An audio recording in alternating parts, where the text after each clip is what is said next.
Jesus está no meu coração, Jesus está no meu pensamento, Jesus está na minha vida.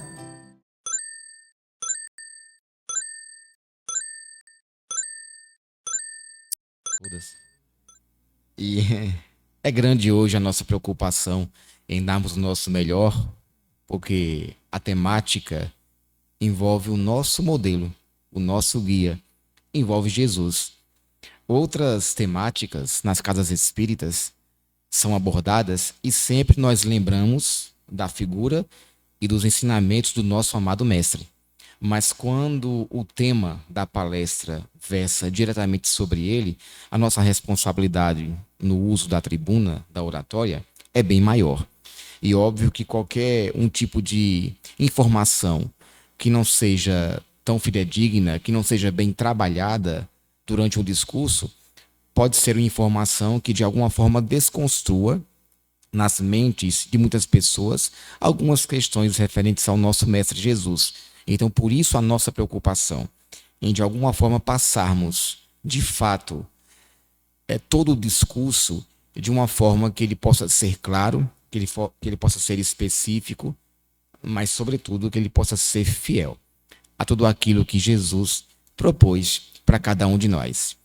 E o Centro Espírita Apolo, que agora nesse mês, mais precisamente no dia 26 de março, completará 50 anos em Bezerros, tem a imensa alegria de assumir essa parceria com o Grupo de Estudos Espíritas Chico Xavier. Essa parceria que já perpassa mais de 20 anos e que com certeza é uma parceria que tem produzido muita luz nas mentes e nos corações de todos aqueles que acessaram esses dois ambientes, o Centro Espírita Apolo e o Grupo de Estudos Espíritas Chico Xavier. Então esperamos que essa noite seja mais um encontro memorável para as nossas vidas. Iniciaremos a palestra com a temática Jesus e seu projeto civilizatório para a humanidade, com uma frase que ela foi dita pelo filósofo, pelo estudioso Leandro Carnal. Eu gosto muito dos discursos, das palestras que o Leandro Carnal profere. E em uma das palestras, um dos vídeos que ele fez, na verdade uma entrevista para um podcast, ele falou uma frase polêmica de início, mas nós entenderemos o real sentido dessa frase no decorrer dessa palestra. E a frase, bastante polêmica, é a seguinte: no discurso lá no podcast, Leandro Carnal fala: se Jesus pudesse voltar aqui para a Terra, e olhe que ele é ateu, se Jesus pudesse voltar aqui na Terra e continuasse trabalhando a serviço do próximo, com certeza ele não escolheria trabalhar no Vaticano, mas sim na Cracolândia. Olha que discurso e que frase polêmica. Jesus, com certeza, escolheria trabalhar na Cracolândia e não no Vaticano. E óbvio que aqui não é nenhum demérito com relação à Igreja Católica Apostólica Romana. Grande parte de nós viemos dela. A nossa cultura espiritual nesta atual encarnação começou a ser formatada na vida da maioria de nós através dos discursos, das lições, dos ensinamentos que a Igreja Católica nos cedeu. Então, obviamente, aqui não é nenhum demérito com relação à igreja, mas a gente entende, no fundo, o que o Leandro Carnal ele quis dizer quando afirmou que Jesus escolheria a Cracolândia e não a maior representação institucional de uma igreja. Ora, outros diriam, claro que Jesus escolheria uma igreja, porque é de lá aonde se disseminam os assuntos da fé, da espiritualidade. É no ambiente das igrejas que o seu nome é mais citado e é mais debatido. Mas Leandro Carnal disse: será? Será que no fundo, para que Jesus continuasse com o seu projeto de servir aos mais excluídos, ele não escolheria esses rincões do Brasil ou da terra, aonde os mais excluídos, os mais estigmatizados lá se encontrariam? Na nossa humilde opinião e dos nossos parcos conhecimentos, sim. Era esses ambientes que Jesus preferiria trabalhar. E por quê? É justamente essa análise, essa reflexão, esses questionamentos que serão, na verdade, o pano de fundo para toda a nossa palestra, o nosso discurso hoje à noite.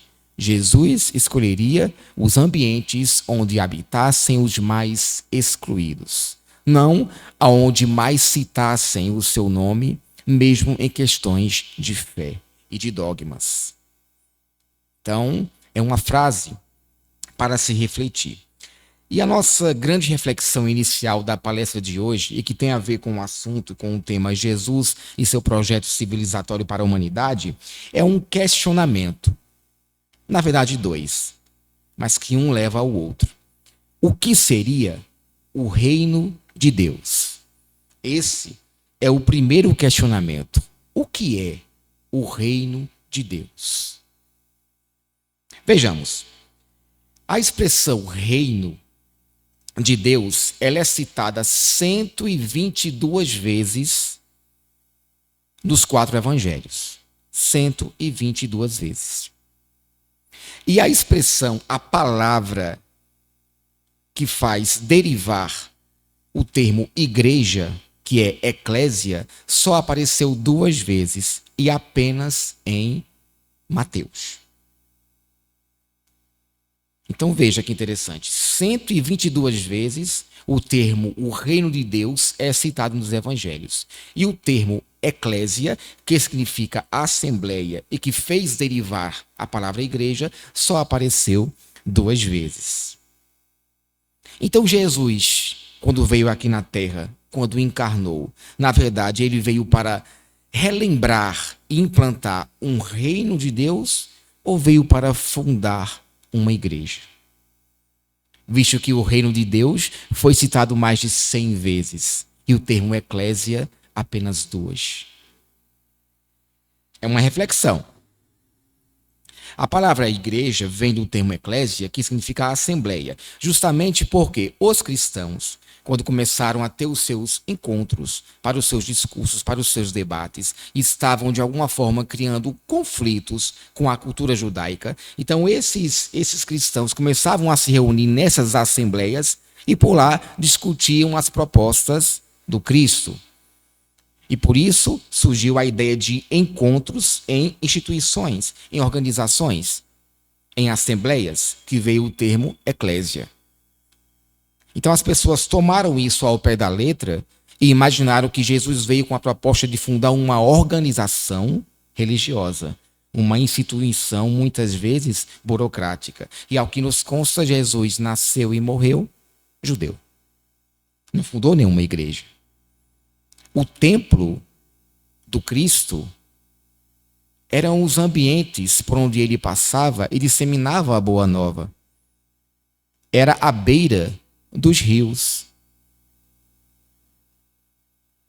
debaixo das árvores, em meio aos ambientes naturais, junto com o povo que acorria com muita satisfação aqueles discursos abertos. Uma vez ou outra, intentou pregar nas sinagogas, nos templos, mas sempre com a proposta de estabelecer o conceito de religião vinculado a nível de espiritualidade e não a uma instituição, a uma organização burocrática.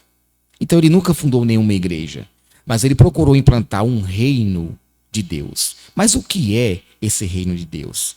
Que foi tanto citado, mais citado do que o termo igreja, mais de 100 vezes nos evangelhos. Para nós espíritas, o reino de Deus é um estado de alma, é um estado de espírito, que não está circunscrito a um local específico. Esse reino de Deus, ele deve ser implantado, ele pode ser vivenciado em qualquer ambiente, inclusive não institucional. Mas será que era a mesma visão que Jesus tinha sobre o reino de Deus? Essa visão que a doutrina traz de um estado de espírito? Será que sim? Será que não? Nós, espíritas, temos uma convicção fortíssima de que sim, de que esse reino de Deus era um estado interior, um estado emocional, mental, comportamental, e não um ambiente circunscrito, tão distante dos nossos alcances, e que teríamos que fazer uma série de malabarismos morais para poder chegar até a esse reino após o nosso desencarne. Não, ele estaria dentro de nós. E o que é mais polêmico é que, tomando ao pé da letra essa assertiva, vamos identificar o seguinte, que o reino de Deus está dentro de Madre Teresa, de São Francisco de Assis, de São Vicente de Paulo, de Chico Xavier. Mas o reino de Deus também estaria dentro de Hitler, de outros indivíduos que nós julgamos, por suas atitudes, como algozes da humanidade. O reino de Deus está dentro deles? Está. O que acontece é que eles ainda não conseguiram identificar esse reino de Deus, converter as suas atitudes, aplicar em melhores procedimentos e potencializar a luz que emite, que nós podemos emitir, porque ela habita, ela jaz latente dentro de cada um de nós. Então, todos possuem essa luz interior, esse estado de alma que nós conceituamos e entendemos e interpretamos como o reino de Deus. A segunda reflexão: o que é religião? Já que a religião, seja ela em caráter filosófico ou mesmo institucional, é o principal elemento que procura, de alguma forma, patentear o estudo e a disseminação desse reino de Deus tão preconizado. É a religião. Ciência não procura estudar o reino de Deus. Filosofia, algumas correntes, sim, até tentam interpretar o que é o reino de Deus. Mas a corrente específica que procura estudar e, de alguma forma, interpretar os conceitos referentes ao reino de Deus são as correntes ligadas à religiosidade. Então, o que é religião? Se formos ao dicionário, de uma forma mais literal, religião seria um conjunto de crenças, de normas, de instituições, de valores que são compartilhados por uma comunidade moral. Veja que descrição interessante. Valores que são compartilhados por uma comunidade moral. Ele não cita uma comunidade científica, ele não cita uma comunidade filosófica, uma comunidade moral. Ou seja, um grupo de pessoas que tenta, de alguma forma, entender a moral à luz daquela profissão de fé e tentar aplicá-la para serem melhores a cada dia. Isso é religião. Conjunto de crenças, normas, instituições que são compartilhados, administrados e vivenciados por uma comunidade moral. Ou seja, que pensa basicamente nos mesmos ideais morais e tenta, juntos, trabalhar pela execução desses mesmos ideais morais. Isso seria religião, no conceito mais próprio, mais literal da palavra. Então, unindo essas duas concepções, a da religião com a do reino de Deus, e popularmente nós sabemos que a religião procura de alguma forma fazer com que esse reino de Deus se implante, vem aí agora as colocações mais profundas com relação a essa temática. É possível espiritualizar-se sem religião? Aqui eu falo religião institucional, grupo, organização. É possível? Pode parecer paradoxal, mas é possível sim. E pode parecer mais paradoxal ainda quando identificarmos que a proposta do Cristo desse projeto civilizatório era justamente essa: uma espiritualidade na vivência e não propriamente falando na formação de uma organização administrativa de fé. E isso é polêmico também, porque existem muitas pessoas que não conseguem fazer essa desassociação. Não conseguem. Tanto é que as religiões mais tradicionais costumam dizer até que aquela criatura que não frequenta o templo é a ovelha desgarrada daquele rebanho. Mesmo que ela continue com aquela concepção daquela fé.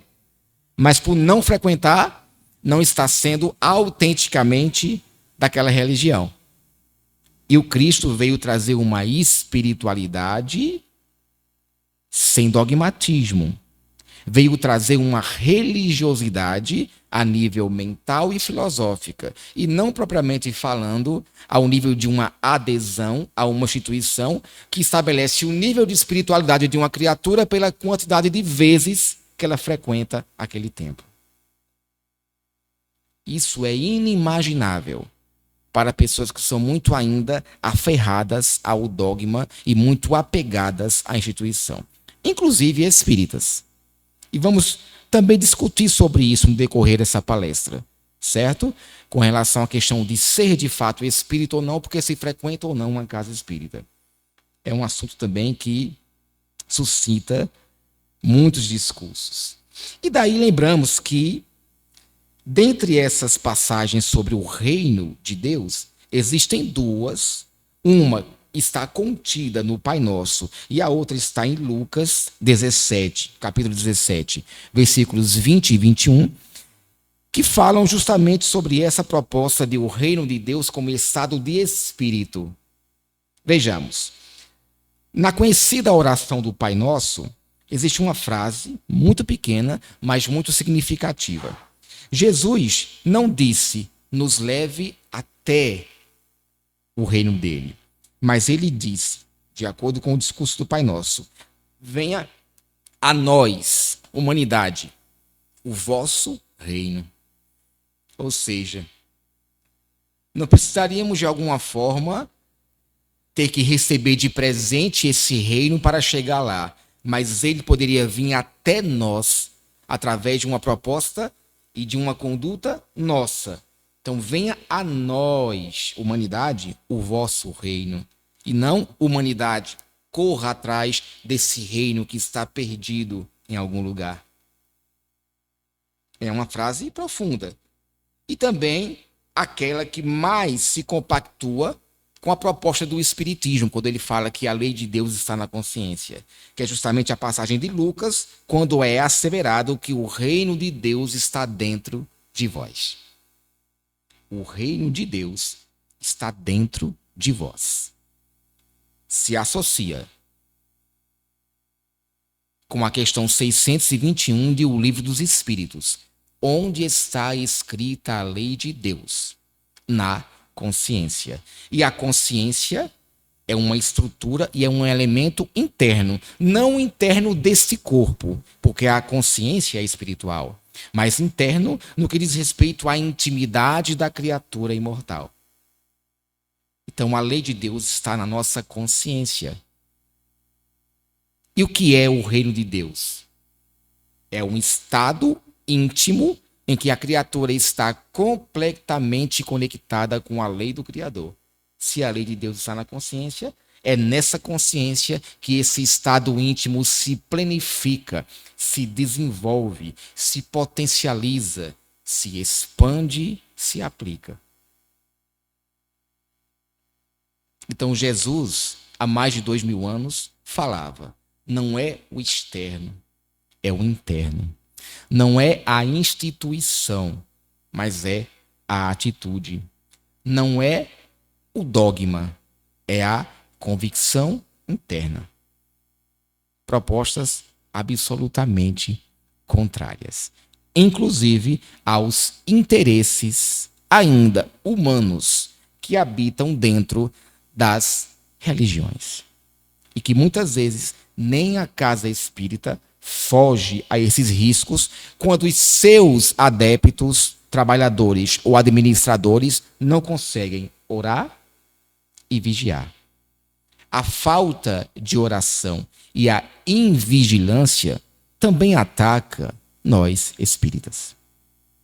Sobretudo, quando sabemos que as influências espirituais, que têm como objetivo a derrocada do movimento da doutrina, atuam sobre as mentes incautas, que não vigiam, mas que estão associadas aos estudos e às vivências dentro de uma casa espírita. Essa é uma situação mais frequente ou menos frequente em relação às demais igrejas? Não cabe a nós aqui julgar. Talvez até por uma questão numérica de quantidade de adeptos, talvez esses erros sejam mais comuns, mais constantes em movimentos religiosos bem mais intensos numericamente, porque existem muito mais cabeças pensantes e por isso muito mais cabeças que acertam ou erram.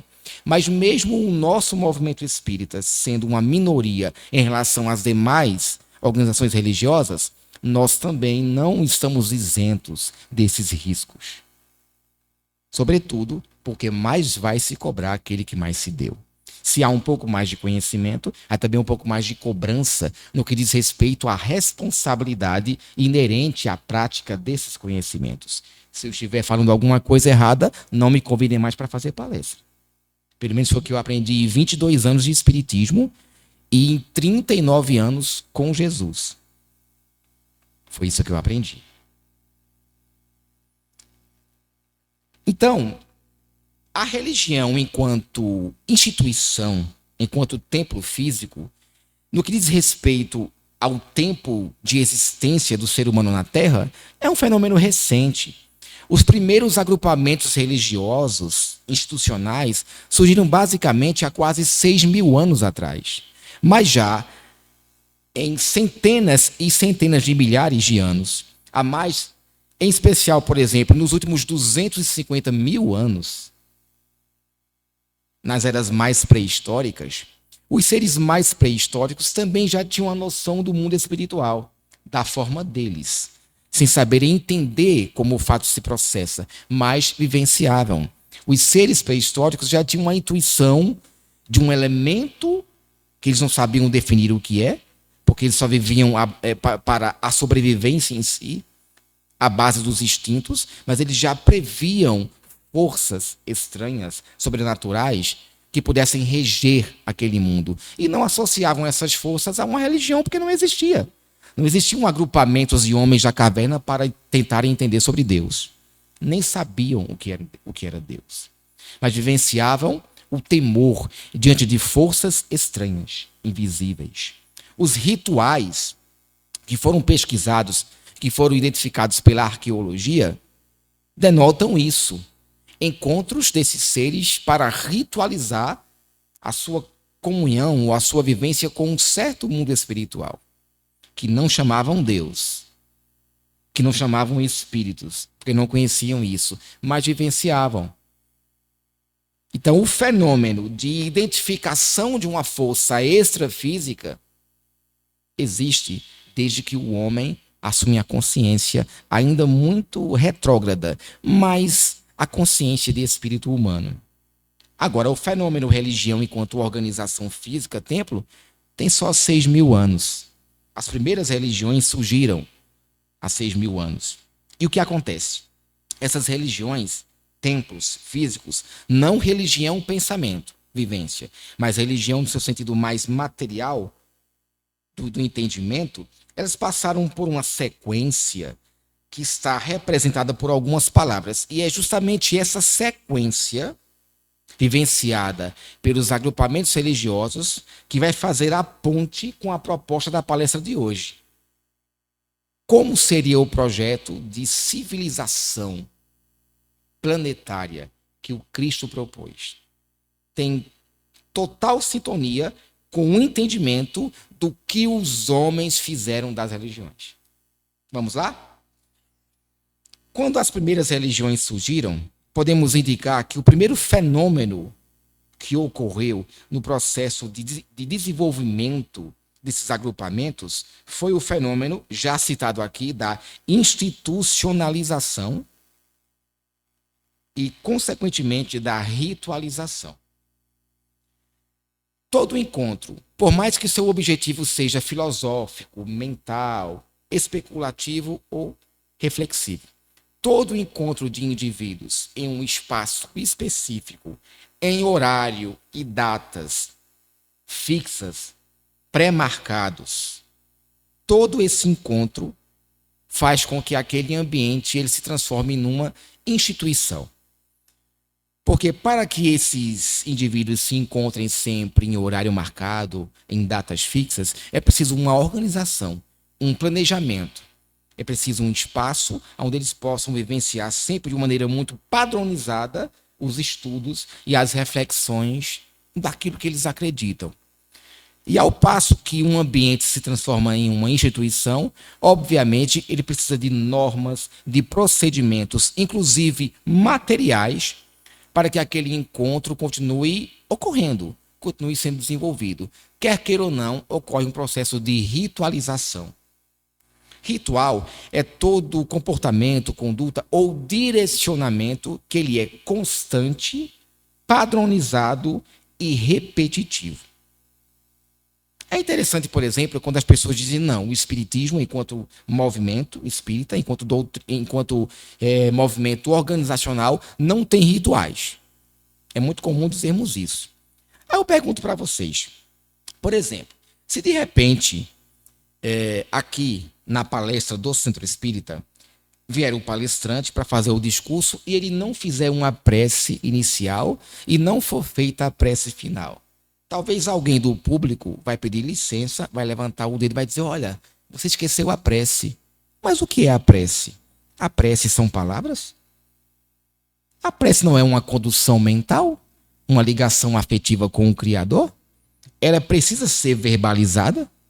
Então, se uma criatura chega aqui, ela fica sentada, ela entra, como diz o ditado, entra muda e sai calada.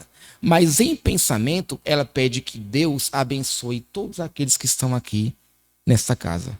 Será que ela não fez uma prece? Só porque ela não veio aqui e ninguém ouviu a projeção da sua voz? Ah, Tiago, então você está dizendo que o Centro Espírita, assim como qualquer outro agrupamento religioso, é uma instituição muito ritualizada. Não. Se formos entender a proposta de Kardec, o nosso codificador, quando estabeleceu que o espiritismo não tinha rituais e que os encontros espíritas eram simples, como eram os encontros com Cristo, a gente percebe claramente que ele diz isso no que diz respeito a que o Centro Espírita e o movimento não estabelece nas suas organizações os rituais comuns e padronizados das demais religiões. Então nós não temos hierarquias, nós não temos uma roupa específica para fazer palestra, nós não temos sucessões, nós não temos sacramentos. Então é nesse sentido, é uma reunião mais simples, porque para o seu desenvolvimento não são necessários os rituais estabelecidos pelas outras religiões. Mas o simples fato de nos encontrarmos em uma data e horário específicos há um processo de ritualização do momento. Não é um ritual com viés sobrenatural, com viés de show, de espetáculo, mas é um conjunto de normas e de procedimentos para que esse centro fique aberto, para que a palestra ocorra no momento correto, para que não ocorra aqui nenhum tipo de bagunça, desordem nesse ambiente. Então, o espiritismo, o movimento espírita, o centro, ele não é ritualizado como são as demais religiões, mas ele possui suas normas padronizadas para que uma reunião transcorra-se com paz, com harmonia e com ordem. Então, aqui, quando falamos de institucionalização e ritualização, é porque esse encontro, esse estudo com Deus, ele se transformou em uma verdadeira colcha de retalhos, aonde você procura ritualizar o seu encontro com Deus das mais diferentes formas. Nos sacramentos, tanto é que se você não cumpre tais sacramentos, não está quites para com Deus. no que diz respeito à consciência. Então nós não precisamos ritualizar para chegarmos a Deus, para nós espíritas. Um encontro com Deus é mental, um encontro com Deus é afetivo, ele está em nós, nesse simbolismo dessa reflexão. Então, a partir do momento que a religião em si, que esse encontro de criaturas para tentar entender o poder divino, se transformou numa instituição e se ritualizou, ele passou a virar um encontro extremamente burocrático. Às vezes tem pessoas que, para poder chegar em uma instituição e conseguir de alguma forma adentrar aos trabalhos daquela instituição, ela tem que passar por uma série de procedimentos, por uma série de etapas que até chegar lá, talvez a pessoa já tenha conhecido outra coisa melhor. Então acontece muito isso, né? Essa burocratização. Se burocratiza muitas vezes a caridade. Olha, se deve fazer sim a caridade, mas só se você fizer isso e aquilo. Se discute tanto sobre o valor da caridade, quando a caridade deveria ser uma ação genuína. Se faz porque faz bem. E não porque você tem que fazer desse tipo ou daquele outro. Aí se discute que a campanha do quilo deveria ser assim, que o trabalho de atendimento a gestantes deveria ser dessa forma. Sabe? Muito discurso sobre algo que deveria ser tão simples e tão genuíno. O impulso de servir ao próximo. Obviamente que também o trabalho da caridade em si não pode ser feito de uma forma desgovernada. Mas também, por que questionar tanto aquilo que pode ser feito de forma tão simples, tão direta, tão objetiva? Então, os agrupamentos religiosos burocratizaram demais o encontro com Deus. Para se chegar até Deus, você tem que passar por uma série de etapas. E Deus nunca desapartou-se de nenhum de nós. Nunca. Após a burocratização, sempre existe alguém que lidera essa instituição e essa burocratização. Alguém que dita normas e os demais seguidores elegem essa criatura como um mito, como uma referência dentro daquele grupo. É quando surge a centralização. E, infelizmente, quando surge a centralização em si, ela é uma das irmãs diretas do orgulho e do egoísmo. Porque a centralização que aqui estamos dizendo não é uma liderança saudável, respeitável, mas sim aquele indivíduo que se dá o direito de se achar intermediário direto entre Deus e a terra e assume para si a responsabilidade pela salvação de outras almas. Mesmo que ele não queira nem admitir que ele faz assim. Mesmo que isso seja inconsciente. Mas as próprias criaturas que convivem com aquele outro se comportam de uma forma que faz ele se sentir assim, como o melhor de todos. Vamos para o movimento espírita. Tem gente que acha que se determinado líder do movimento espírita desencarnar, a casa fecha.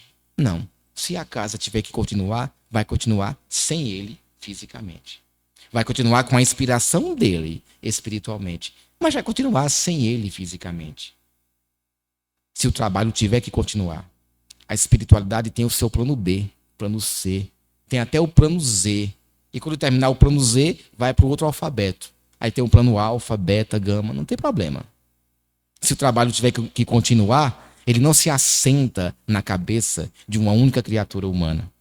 Mas tem gente que elege esses mitos dentro da fé. Então aquele mito, possuído pela vaidade, acha-se superior a muitos e acha-se insubstituível. É quando então a centralização e a disputa de poderes passou a reinar dentro da fé. E foi essa centralização e essa disputa de poderes que fez com que surgissem a maior parte, a maior porcentagem das guerras que existem, as guerras religiosas, as guerras que se matam em nome de Deus, ou que se matam em nome de Jesus. Os próprios textos bíblicos também são eivados de situações, de contextos, de ocorrências que reforçam essa ideia destrutiva, essa ideia equivocada. Deus dos exércitos, Deus que pune com pestes e pragas o seu povo que não é eleito. Será que o Deus que Jesus preconizou para cada um de nós é assim? Eu creio que não. E é provado historicamente que não. Mas há pessoas que ainda afirmam Deus dos exércitos, que a justiça de Deus tarda, mas não falha, mesmo que seja com a morte, com o extermínio daquele que nós julgamos que tem que merecer essa justiça. Mata-se em nome de Deus, em nome da fé. As guerras religiosas. A guerra não é contra o outro. A disputa é contra nós mesmos. É uma guerra moral e não uma guerra física. A mão armada. Não é Deus dos exércitos. É um Deus de amor. Soberana justiça, soberana inteligência. Inteligência cósmica. Não é aquela inteligência ainda bastante recalcada e bastante reclusa que nós procuramos construir. Ao passo que existe a centralização e a disputa de poderes, os agrupamentos religiosos passaram a ser envolvidos pelo dogmatismo e, consequentemente, pelo fanatismo. As verdades absolutas. A única verdade é a da minha fé e não a da sua. Motivo também para as guerras religiosas. E por fim, e infelizmente, esse é o movimento mais humano, mais diretamente vivenciado por cada um de nós, a ligação da fé com o Estado, com os poderes temporais. Tanto é que grande parte dos grandes imperadores tinham como amigos preferenciais os líderes religiosos, que endossavam a sua autoridade divina na autoridade terrena. Muitos grandes imperadores eram considerados deuses, ou pelo menos indivíduos com missão de deuses. Então, os grupos religiosos passaram por isso. Se transformaram numa instituição, ritualizaram esse encontro, deixando ele mais burocrático, menos simples, menos objetivo, menos direto. Centralizaram na figura de alguns líderes e daí passou a disputa de cargos e de poderes. Houve o dogmatismo, verdades inquestionáveis, e aquele que questionasse ia para a fogueira ou tomava o veneno. E a sua ligação com os poderes temporais, os poderes do Estado, quebrando essa laicidade que deve existir para o encontro mais sadio entre as criaturas. Bom, o que o projeto civilizatório do Cristo tem a ver com tudo isso? Porque justamente o que ele trouxe para cada um de nós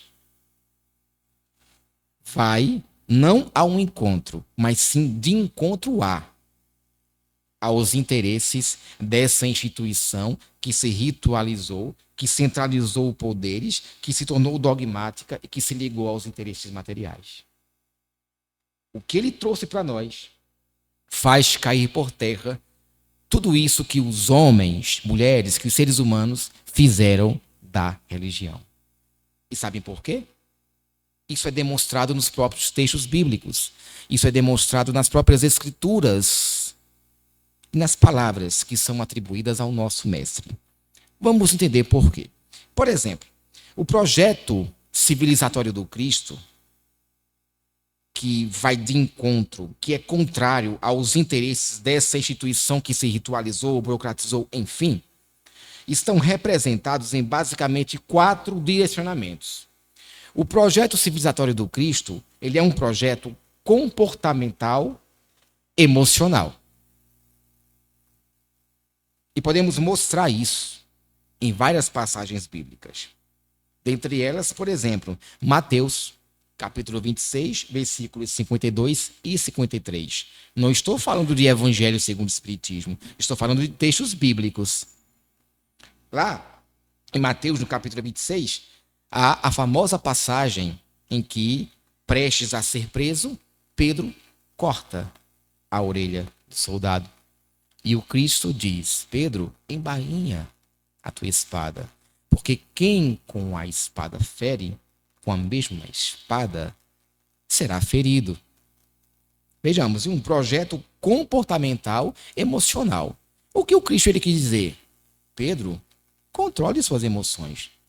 Mesmo as emoções diante de uma situação absolutamente injusta, inaceitável. Mas, Pedro, controle as tuas emoções.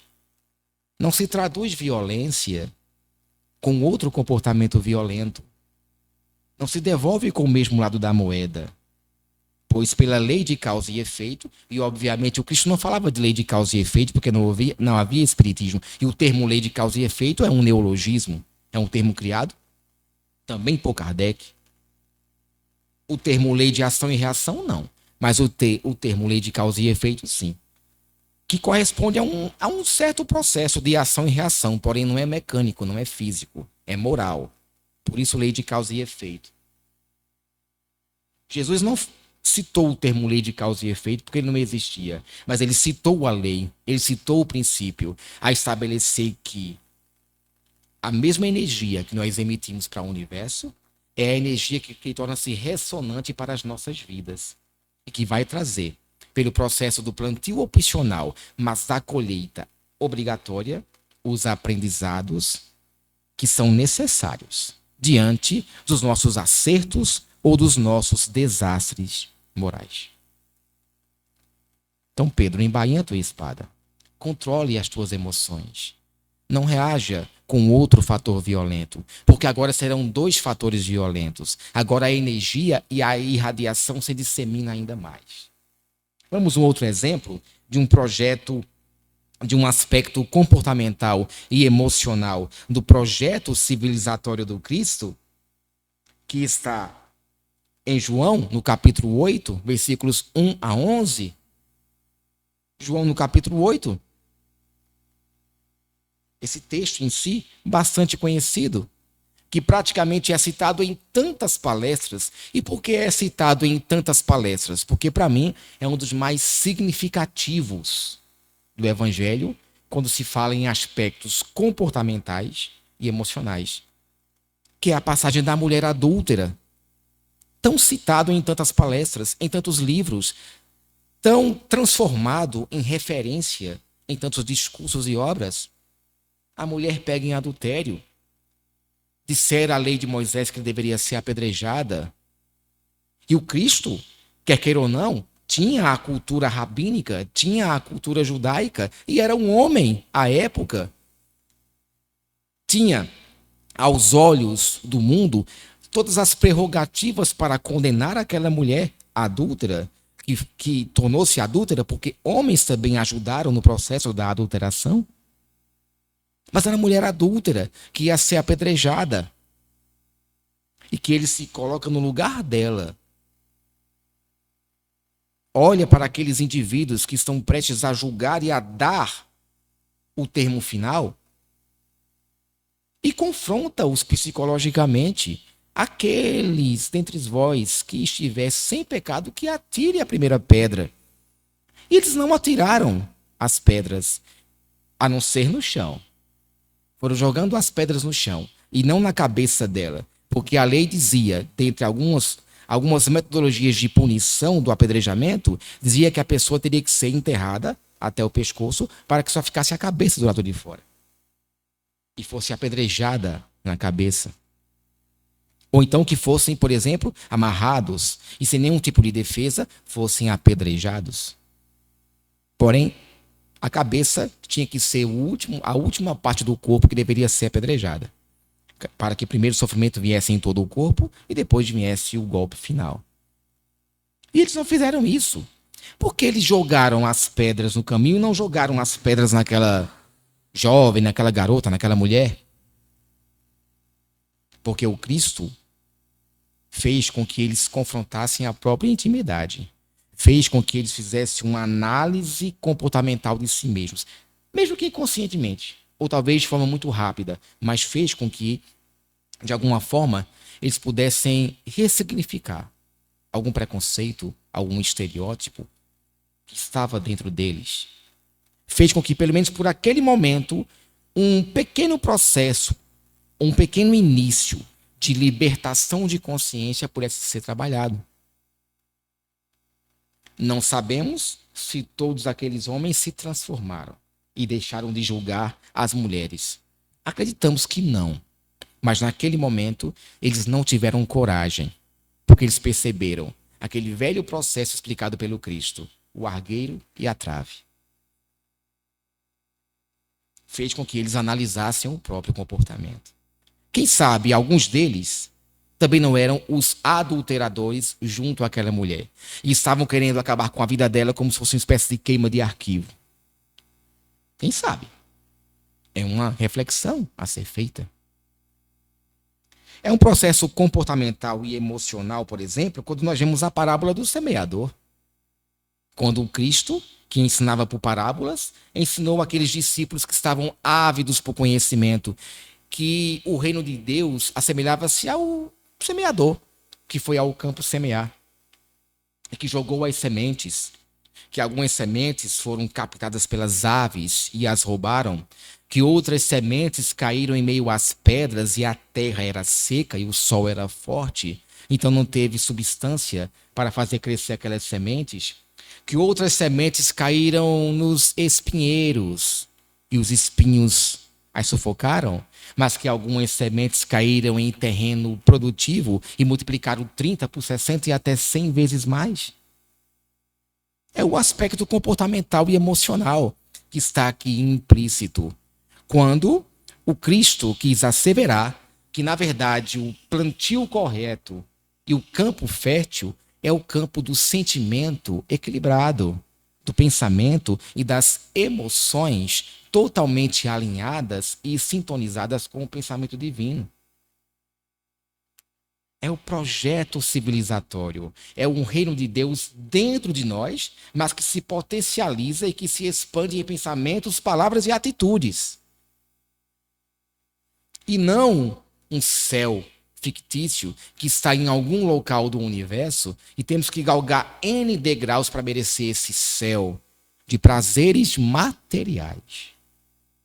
E diga-se passagem que privilegia mais homens e não mulheres. Não é este céu.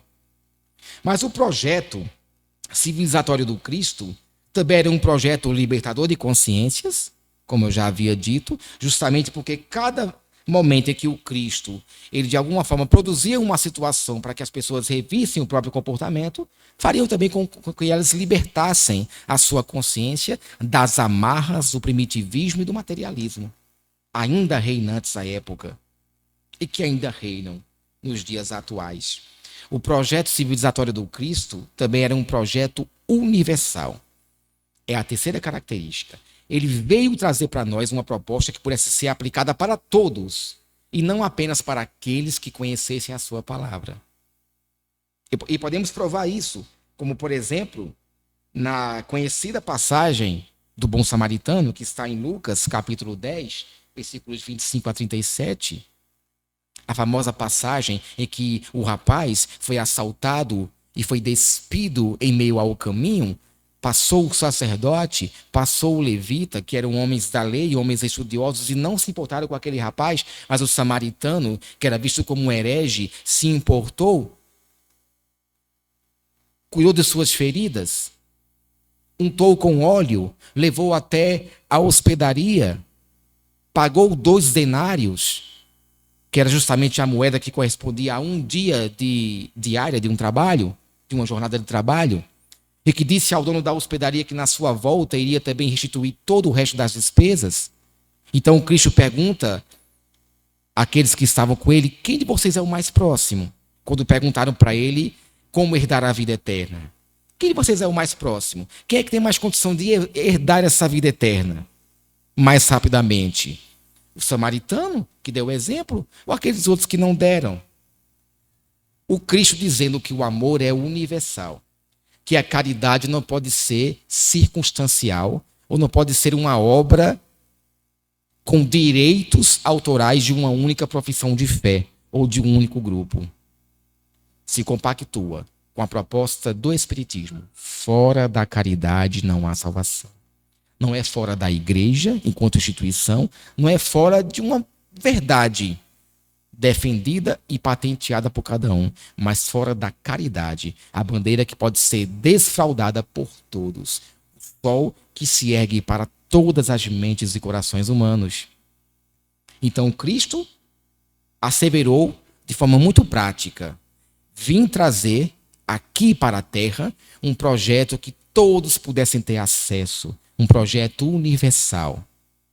Na passagem, por exemplo, de quem é minha mãe, quem são os meus irmãos, quando ele fala que minha mãe, meu pai e meus irmãos são todos aqueles que fazem a vontade do Pai que está nos céus. A sua família era família espiritual, era família humanitária.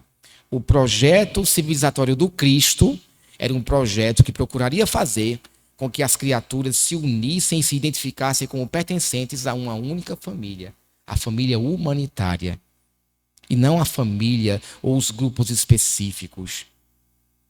Então era um projeto universal. E a frase que mais representa isso é quando Cristo asseverou: os meus verdadeiros discípulos serão conhecidos por muitos se amarem. Não serão conhecidos porque passaram a frequentar tal templo específico, mas sim pela intensidade do amor que conseguiram produzir em suas intimidades. Os seus discípulos seriam conhecidos por muitos se amarem. Isso é um projeto universal. Todos que se amam, e mesmo os que não se amam, fazem parte dessa grande família planetária, dessa grande família sideral, da família que o Cristo, pelo seu projeto civilizatório, tentou implantar, mas não fora compreendido. E, sobretudo, a quarta e última característica: o projeto civilizatório de Jesus era um projeto humanista. O problema foi no que o humanismo se transformou. Um desejo ardente de entender o próprio homem fez com que o humanismo, em uma de suas partes, se enveredasse pela negação de Deus, porque o que mais importaria era o homem em si. Mas o verdadeiro humanismo que o Cristo quis trazer para cada um de nós era a identificação e a importância do ser humano como tal, como criatura, com os seus potenciais, com os seus atributos, com o seu conhecimento, mas que essa criatura, através desses potenciais, desses atributos e desse conhecimento, pudesse identificar o Deus que habita em mim e que habita em ti e que habita dentro de cada um de nós. Para finalizarmos, nós somos, na verdade, discípulos de um preso político que foi torturado, que foi perseguido e foi visto como subversivo por dois poderes, o poder judaico e o poder romano. O poder judaico, porque alegava-se que ele estava querendo passar por cima da lei de Moisés. E o poder romano, porque estavam dizendo que ele estava querendo passar por cima da lei de César.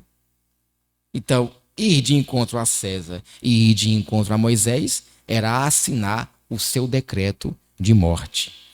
Nós somos discípulos de um indivíduo que ele procurou estar no mundo, mas sem ser do mundo.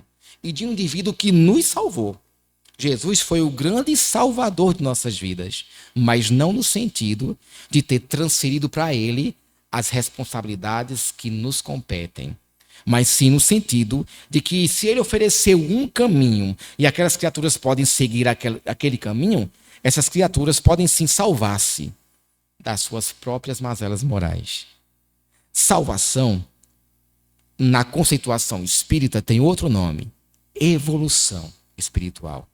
E esses grandes que vieram antes de nós e que ensinaram o caminho, pavimentaram essa evolução para nós. Esse caminho em que nós podemos nos salvar de nós mesmos, das sombras e do homem velho que ainda habita dentro de cada um de nós. Então Jesus foi sim o grande salvador de nossas vidas. Mas ele disse: quem quiser vir após mim, que tome a sua cruz e a carregue. Eu ensinei o modelo para salvar a criatura de si mesma e fazê-la crescer-se, sendo uma versão melhorada de si mesma. E o caminho passou a ser de cada um de vocês. Principalmente quando Cristo ascendeu aos céus, voltou ao mundo espiritual, mas deixou esse projeto civilizatório que nós não cumprimos, em grande parte. E por isso ainda estamos indo e voltando pelo suceder das reencarnações, tantas vezes quanto forem necessárias ao nosso aperfeiçoamento.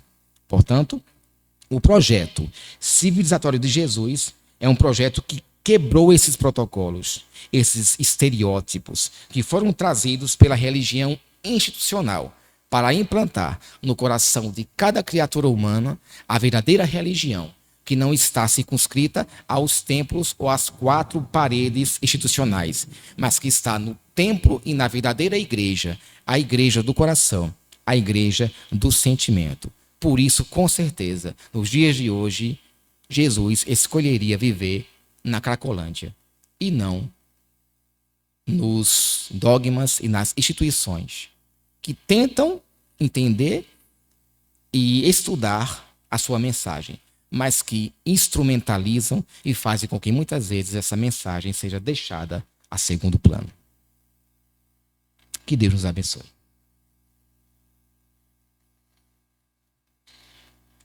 Bom, vamos então para a nossa prece final.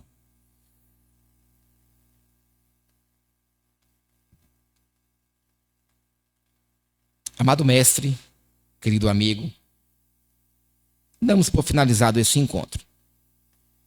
Tudo que foi aqui proposto foi o melhor que pudemos fazer, de acordo com o nosso nível de evolução e de acordo com os recursos mentais que nós possuímos. Sabemos que algo melhor poderia ter sido oferecido?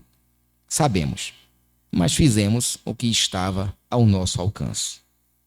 Porém, também temos a profunda consciência de que cada uma das palavras que aqui foram proferidas fazem parte de um discurso que deverá servir primeiramente a nós mesmos, visto que nós também transformamos o verdadeiro conceito de religação com o Pai nos moldes que nós hoje construímos.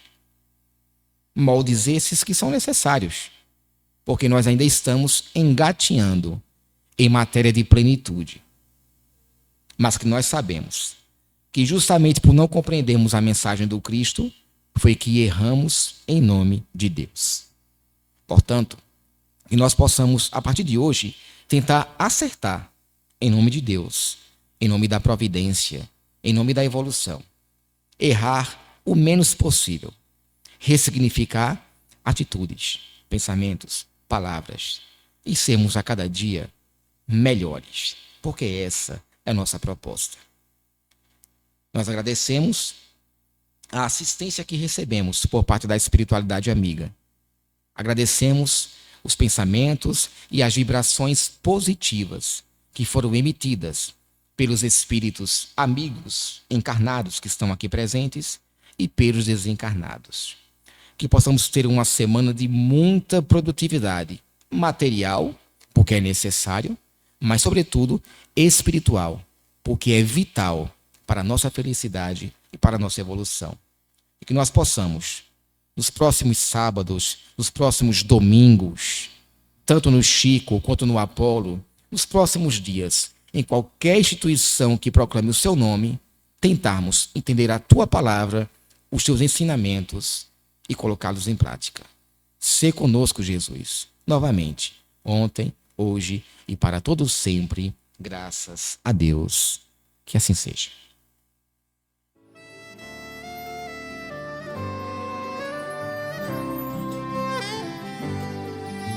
Jesus está no meu coração, Jesus está no meu pensamento, Jesus está na minha vida, Jesus está no meu silêncio. Agora eu sei porque sou feliz, a dor já não me deixa sem crer. Assim a vida é mais bonita, pra cada noite um amanhecer. O amor pode tudo, transforma o mundo. O amor é assim, eterno e profundo, é chama de luz e estrela a brilhar. Jesus é o caminho pra gente amar.